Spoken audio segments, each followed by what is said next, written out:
Hello दोस्तों, आज हम लोग देखने वाले यूटेरिया करंट अफेयर्स का प्रैक्टिस सेट नंबर 2। एक हम लोग देख चुके हैं, दूसरा प्रैक्टिस सेट नंबर देखने जा रहे हैं। अगला क्वेश्चन है पहला क्वेश्चन है, किस मंत्रालय के अधीन नक्शा कार्यक्रम शुरू किया गया, यानी कि ऐसा नक्शा कार्यक्रम शुरू किया गया। तो याद रखिएगा ग्रामीण विकास मंत्रालय। कौन सा? ग्रामीण विकास मंत्रालय। लेकिन यही कहेगा ग्रामीण क्रिकेट लीग की शुरुआत किसने किया है? बिहार। किसने किया है? बिहार। भारत सरकार ने किस अभियान के तहत जन औषधि केंद्रों को युवाओं के लिए अनुभवात्मक लर्निंग कार्यक्रम शुरू किया है? तो सेवा से सीखो। किससे सीखो? सेवा से सीखो। लेकिन यही कहेगा जन औषधि अपनाने वाला भारत से जन औषधि अपनाने वाला पहला देश कौन है? मॉरिशस। कौन बना है? मॉरिशस। अगला क्वेश्चन है, किस राज्य में प्रस्तावित 10,000 मेगावाट की सौर ऊर्जा परियोजना का स्थानीय आदिवासी समुदाय के विरोध में के बाद एशियाई विकास बैंक ने $434.25 बिलियन ऋण वापस ले लिया था? असम में। क्या कहा? असम के। याद रखिएगा असम ने खुद का असम सेट लॉन्च किया है, याद रखिएगा। जापान ने किस शहर से प्रभावित होकर तेलंगाना सरकार ने किस शहर से प्रभावित होकर तेलंगाना सरकार ने हैदराबाद में 80 एकड़ में इको टाउन विकसित करने की घोषणा किया? रखिएगा तो कीता कियूसू याद रखिए। जापान का राजधानी टोक्यो, याद रखिएगा। Most VI question. केंद्रीय संचार मंत्रालय के तहत डाक विभाग द्वारा जियो कोडेड डिजिटल एड्रेस अवसंरचना के निर्माण के लिए कौन सी नीति शुरू? ध्रुव नीति। कौन? क्या? ध्रुव नीति, याद रखिएगा। अगला क्वेश्चन है, किस राज्य ने होलंबी कला में भारत का पहला ई कचरा इको पार्क स्थापित किया? नई दिल्ली। कौन? क्या है? नई दिल्ली, याद रखिएगा। बोडो जनजाति महोत्सव कहाँ है? नई दिल्ली में, याद रखिएगा। नई दिल्ली का मुख्यमंत्री अभी क्या है? याद रखिएगा रेखा गुप्ता। कहाँ से है? शालीमार सीट से वो यानी कि विधायक है, याद रखिएगा। कहता है अंग्रेजी, हिंदी, उर्दू, डोगरी, भोटी और पुर्गी भाषा में किस भाषा को लद्दाख के आधार भाषा के रूप में मान्यता नहीं मिले? याद रखिए डोगरी को। किसको नहीं मिले? डोगरी को। बाकी सबको मिले। याद रखिएगा 5 आधारिक तौर पर भाषा मान्यता मिला है लद्दाख को, याद रखिए। और लद्दाख में कुल अभी नए जिले 7 हो चुके हैं। कितना हो चुके हैं? 7 हो चुके हैं, याद रखिएगा। अगला क्वेश्चन है, भारतीय चुनाव आयोग ने नवंबर में प्रस्तावित बिहार विधानसभा चुनाव के दौरान किस नए मोबाइल एप्लीकेशन का प्रयोग करेगा? तो याद रखिएगा इसी नेट। कौन करेगा? इसी नेट, याद रखिएगा। और बिहार में चुनाव जो होगा उसमें 1200 वोटिंग प्रणाली शुरुआत किया, याद रखिएगा, एक बूथ पे। और शहरी निकाय प्रणाली में चुनाव को एप्लीकेशन लॉन्च करने वाला बिहार ही पहला राज्य, याद रखिएगा। राष्ट्रपति द्रौपदी मुर्मू ने संविधान के किस अनुच्छेद के तहत शामिल केंद्र शासित प्रदेश लद्दाख को आरक्षण विनिमय 2025 जारी किया? आर्टिकल 240। किससे? आर्टिकल 240 से, याद रखिएगा। अगला क्वेश्चन है 10 नंबर का, नीति आयोग की एमएसएमई प्रतिस्पर्धा रणनीति के बारे में विचार करे। कौन सा कथन सत्य है? भारत में एमएसएमई जीडीपी में योगदान 30% अधिक हो गया, बात सही है। कह रहा है रिपोर्ट में क्लस्टर आधारित दृष्टि और डिजिटल मार्केटिंग को प्रोत्साहित की सिफारिश की, ये भी सही है। कह रहा है भारत में एमएसएमई के लिए फंडिंग आवश्यकता होगा 90%, ये गलत है, याद रखिएगा। अगला क्वेश्चन है, किस राज्य सरकार ने राज्य के सीमावर्ती और संवेदनशील क्षेत्रों में रहने वाले मूल निवासियों और स्वदेशी नागरिकों को आत्म सुरक्षा के लिए हथियार का लाइसेंस देने की घोषणा किया? असम। कौन? क्या? असम, याद रखिएगा। अगला, मुख्यमंत्री नीतीश कुमार ने जल जीवन हरियाली मिशन अभियान के तहत किस जगह पर विक्रम सौर ऊर्जा परियोजना का उद्घाटन किया था? पटना में। कहाँ किया? पटना में। रखिएगा जल जीवन हरियाली मिशन की शुरुआत कब किया था? याद रखिएगा 2015 में, जिसमें 7 निश्चित कार्यक्रम शुरुआत किया गया था। और इसी में याद रखिएगा बिहार से एक क्वेश्चन और याद रखिएगा आप लोग, जो जल जीवन हरियाली मिशन है, याद रखिएगा। लेकिन कहेगा बिहार में पहला परमाणु संयंत्र कहाँ स्थापित किया था? नवादा में। कहाँ किया गया? नवादा में। और पटना से क्वेश्चन याद रखिएगा, सर्वाधिक दाल का उत्पादन कहाँ होता है? पटना में, याद रखिएगा। वेब शिखर सम्मेलन 2025 के बारे में निम्नलिखित कथनों पर विचार कीजिए। कह रहा है यह भारत की जीडीपी रचनात्मक अर्थव्यवस्था की भूमिका को दर्शाता है, बात सही है। यह रचनात्मक तकनीकी संस्थान की स्थापना करता है, ये भी सही है। इसका आयोजन दिल्ली में हुआ है, नहीं, ये गलत है। अगला क्वेश्चन है, किस राज्य के शिक्षा विभाग ने सरकारी स्कूलों को शिक्षण उपकरण को उन्नत करने तथा शिक्षा की गुणवत्ता में सुधार के लिए गैर सरकारी संगठनों के साथ समझौता किया था? तेलंगाना। कौन? क्या है? तेलंगाना, याद रखिएगा। तेलंगाना, याद रखिएगा। ये तेलंगाना में, याद रखिए, बोनालू महोत्सव मनाया जाता है। किस व्यक्ति ने भारत के G20 शेरपा पद से इस्तीफा दिया? अमिताभ कांत। कौन दिया? अमिताभ कांत, याद रखिएगा। अगला क्वेश्चन है 16 नंबर का, किस जगह पर एयर इंडिया विमान बोइंग 787 8 ड्रीम लाइनर दुर्घटनाग्रस्त हो गया, जिसमें कि 241 लोग की मौत हो गया था कि अहमदाबाद, जिसमें एक लोग बच गया था। गूगल ने एशिया प्रशांत क्षेत्र का पहला सुरक्षा इंजीनियरिंग केंद्र कहाँ खोला? याद रखें हैदराबाद में। कहाँ खोला? हैदराबाद में। गूगल ने एशिया प्रशांत क्षेत्र का पहला सुरक्षा हैदराबाद में, देखिए हैदराबाद में हुआ था। आपको मिस वर्ल्ड प्रतियोगिता जिसमें अपोलो सुजाता जी दी थी। हाल ही में भारत में किस राज्य की राजधानी पहली बार भारतीय रेलवे नेटवर्क में जुड़ गई थी? मिजोरम। कौन जी है? मिजोरम, याद रखिए।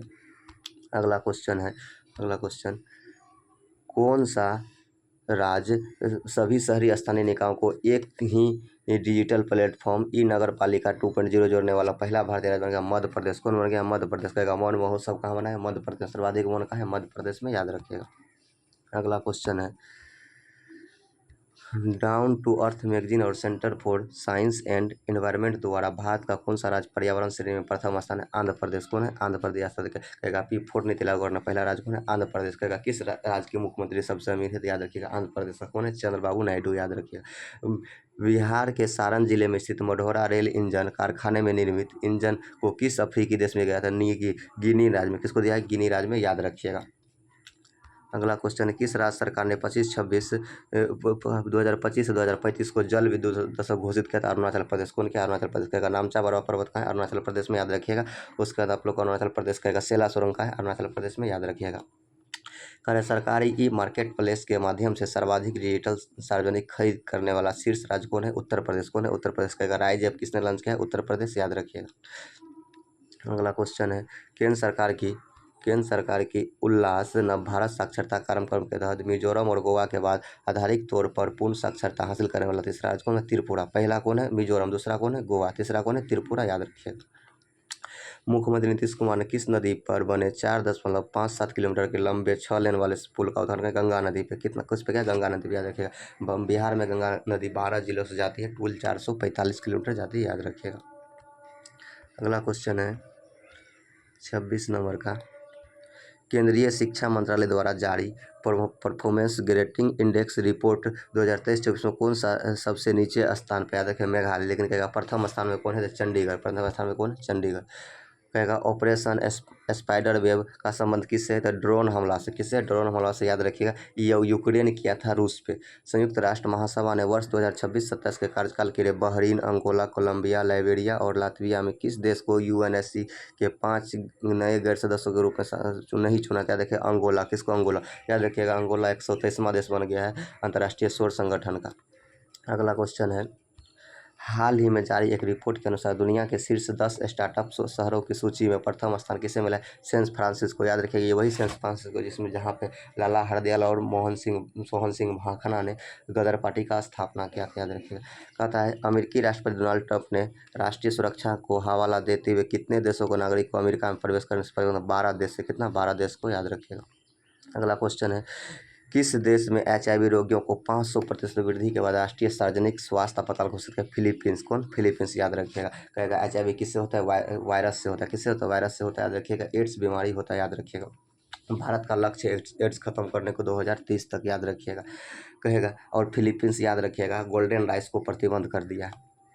भारत ने मालदीव के साथ पर्यटन संबंध को पुनर्जीवित करने के लिए किसे मालदीव के वैश्विक पर्यटन राजदूत बनाया था? कैटरीना कैफ को। किसको बनाया? कैटरीना कैफ को। जबकि कहेगा माधुरी दीक्षित को हैंडीक्राफ्ट का ब्रांड एम्बेसडर बनाया कौन सरकार? उड़ीसा सरकार।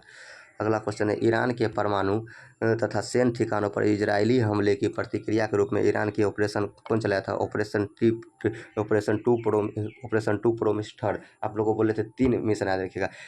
इजराइल किया है ईरान पे, उसका क्या नाम है? Operation rising lion.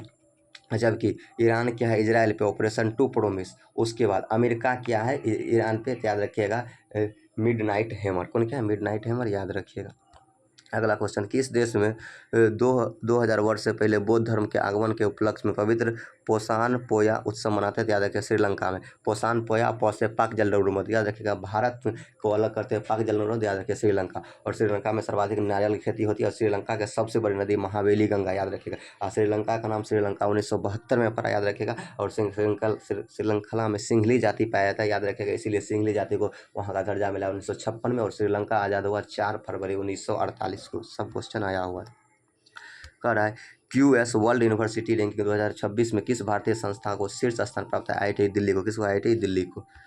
अगला क्वेश्चन आइए, 36 नंबर, ग्लोबल लिबरेटरी इंडेक्स 2025 के अनुसार दुनिया का सर्वाधिक रहने योग्य शहर किसे बना गया? कोपेनहेगन। किसको? कोपेनहेगन को। जबकि कहेगा सबसे महंगा शहर कौन है? मोनाको। सबसे महंगा शहर कौन है? मोनाको। कहेगा जलवायु परिवर्तन प्रदर्शन सूचकांक 2025 में कौन सा स्थान प्राप्त हुआ है? 10वां। कौन में है? 10वां। SDG में पहले पढ़े थे, पहला सेट में 99।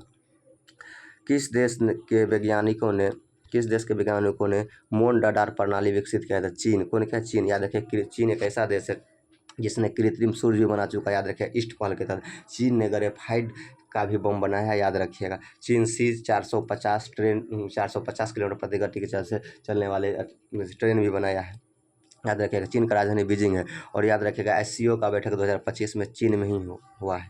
उत्तर प्रदेश में इसरो का पहला पर्यवेक्षण कहाँ खोला गया? कुशीनगर। कहाँ खोला गया? कुशीनगर। याद रखिएगा। अंतर्राष्ट्रीय ऊर्जा एजेंसी द्वारा कहाँ अंतर्राष्ट्रीय परमाणु आपातकाल उपलक्ष्य को कॉन्वेक्स-3 2025 आयोजित किया गया था? रोमानिया का। रोमानिया का राजधानी बुखारेस्ट है। क्या है? बुखारेस्ट है। आगे याद रखिएगा। कहता है राज्य विधेयक पर राज्यपालों की शक्तियों का सुप्रीम कोर्ट के फैसलों से संबंधित निम्नलिखित पर विचार कीजिए। तो याद रखिएगा, यदि कोई विधेयक बिना किसी बदलाव के पुनः प्रस्तुत किया जाता है तो राज्यपाल की स्वीकृति प्रदान करना आवश्यक है। अस्वीकृति केवल तभी स्वीकार है जब वह भौतिक परिवर्तन किया गया। तो सिर्फ 2 नंबर ऑप्शन सही है। अगला क्वेश्चन है, पटना पायरेट्स के किस कबड्डी खिलाड़ी ने प्रो कबड्डी लीग से संन्यास ले लिया? याद रखिएगा, प्रवीत नरवाल ने। लेकिन कहेगा प्रो कबड्डी लीग का शुरुआत किस राज्य ने किया और कहाँ हुआ है? तो हरियाणा में। कहाँ हुआ? हरियाणा में। कहेगा 43 नंबर, भारत के किस शतरंज ग्रैंड मास्टर ने 99 में शतरंज टूर्नामेंट 2025 में विश्व के नंबर 1 खिलाड़ी मैग्नस कार्लसन को हरा दिया? याद रखिएगा, डी गुगेस। कहेगा सबसे युवा शतरंज खिलाड़ी कौन है? डी गुगेस। याद रखिएगा। 13वें ICC महिला वनडे विश्व कप 2025 का आयोजन भारत और किस देश में हुआ? तो श्रीलंका में हुआ। कहाँ हुआ? श्रीलंका में। याद रखिए। अगला क्वेश्चन है, ओलंपिक खेलों से संबंधित निम्नलिखित कथनों पर गलत कथन का चयन कीजिए। करें 2028 के ओलंपिक खेलों में मेजबानी लॉस एंजिल्स द्वारा अब तक के ओलंपिक इतिहास में तीसरी बार इस शहर में आयोजित किया गया। तो बात सही है। याद रखिएगा। अब 128 साल बाद क्रिकेट को वर्ष 2028 में ओलंपिक खेलों में शामिल किया गया। ये भी बात सही है। अगला पॉइंट याद रखिएगा। अगला पॉइंट, 2028 में ओलंपिक बेसबॉल, सॉफ्टबॉल और फ्लैग फुटबॉल, लेक्रोस, सिक्सेस और स्क्वैश को भी जगह मिली। बात सही है। ओलंपिक खेलों में क्रिकेट के आखिरी बार 1900 में पेरिस ओलंपिक में शामिल किया। यह गलत। याद रखिए, 1900 में महिलाओं को शामिल किया गया था। कह रहा है वक्फ संशोधन अधिनियम 2025 पर विचार करें। तो याद रखिएगा, इसमें सिर्फ 2 नंबर सही है। सरकारी संपत्ति गलत कथन को कहते हैं, तो 2 नंबर गलत है। सरकारी संपत्ति के वक्फ केवल विशेष परिस्थितियों में घोषित किया जाएगा। यह गलत है। कोई भी व्यक्ति किसी संपत्ति को वक्फ तभी घोषित करेगा जब वह संपत्ति का वैध मालिक होती है। बात सही है। विवाद की स्थिति में राज्य सरकार द्वारा नियुक्त की गई अधिकारी जांच करेगा। यह बात सही है। केंद्रीय वक्फ परिषद में मुस्लिम सदस्यों को 2 महिला सदस्य अनिवार्य है। ये भी बात सही है। अगला क्वेश्चन है 47 नंबर, कहेगा हिंदी भाषा के लिए कविता संग्रह फिर उगना के लिए किसे साहित्य अकादमी युवा पुरस्कार मिला था? 2025 याद रखिए, पार्वती तर्की। किसको मिला? पार्वती तर्की को। केंद्रीय मंत्री किरण रिजिजू ने नई दिल्ली में वक्फ संपत्तियों का प्रबंध से जुड़े किस पोर्टल का लॉन्च किया? याद रखिए, उम्मीद सेंट्रल पोर्टल। अगला क्वेश्चन है, किस IIT संस्था ने उच्च शिक्षा में समावेशन को बढ़ाने के लिए SC/ST उम्मीदवारों के लिए पहला विशेष PhD प्रवेश अभियान शुरू किया? IIT दिल्ली ने। किसने किया? IIT दिल्ली ने। 50 नंबर कौन सा, अंतर्राष्ट्रीय धार्मिक स्वतंत्रता शिखर सम्मेलन 2025 का आयोजन कहाँ किया गया? तो नैरोबी केन्या में। याद रखिएगा, यहीं के UNDP का मुख्यालय है। आज दूसरा सेट खत्म हुआ। आप लोग को कैसा लगा? लाइक और कमेंट करके ज़रूर बताएं।